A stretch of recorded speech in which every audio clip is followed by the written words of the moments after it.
My father's idea on how you make anything good is that you always question yourself. You always look at what you do and ask, is this the best way of doing things?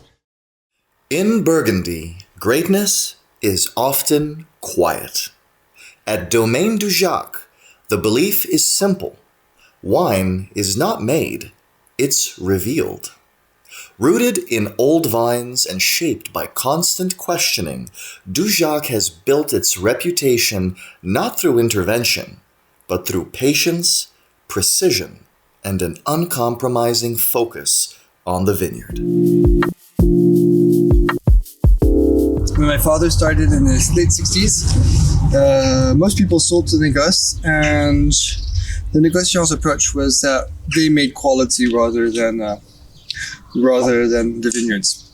I think today we're more humble. We accept that you don't make good wines without good grapes, and therefore our efforts are turned towards the vineyards. Consider 90% is determined here and 10% is determined in the winery. My father's first real vintage was 69. The vintage was very nice. The grapes came in very quickly and he was completely overwhelmed. It's before he knew it, the wines had been made and he had done nothing. And it was the best vintage he made for the next 30 years. But the general idea is that the less you do in the winery, the better the wines tend to be, as long as your grapes are okay. People in the vineyard. Dujac today is one full-time employee for every 2 hectares. I make wine Provence. In comparison, it's 1 for 10 there. Here we also have, in season, we are 1 for every half hectare. So we try to do as much as we can by hand. And there's no secret to vineyard work. It's all about everyday hard work. And no matter how good you are in the vineyards, the weather is the most important factor. My father's idea on how you make anything good is that you always question yourself. You always look at what you do and ask, is this the best way of doing things? We're not reinventing our winemaking on a daily basis. But the idea is that, there's always a better tool out there. Technology changes, or maybe there's a different way of making things, and you can't guarantee that what you've done in the past will always be the best way to approach things.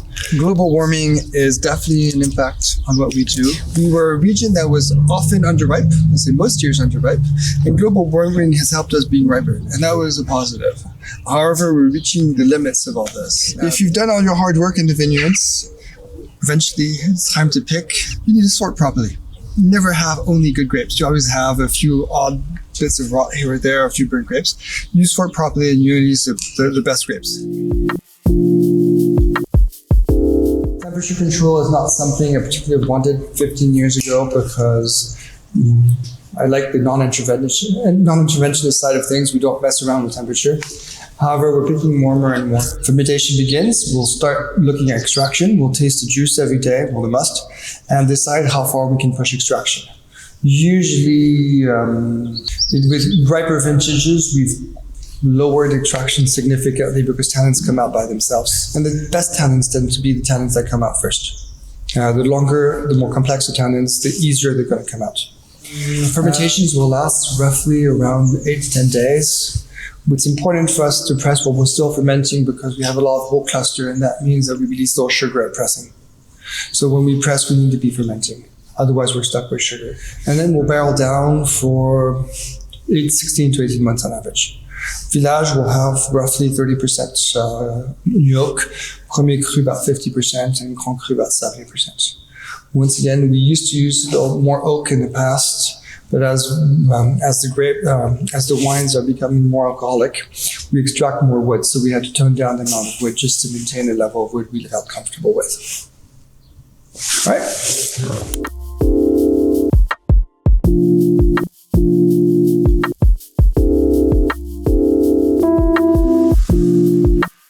23 was the warmest year on record in France.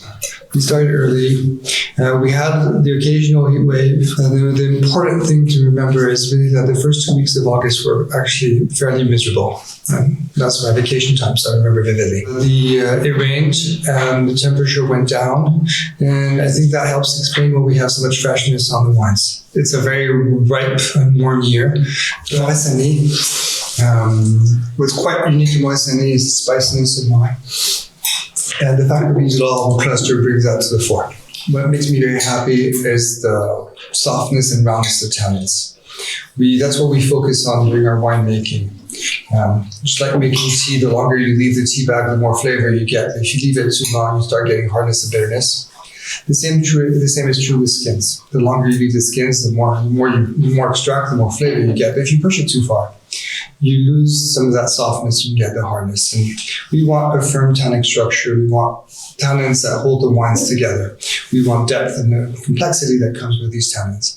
But at the same time, we don't want any hardness or bitterness.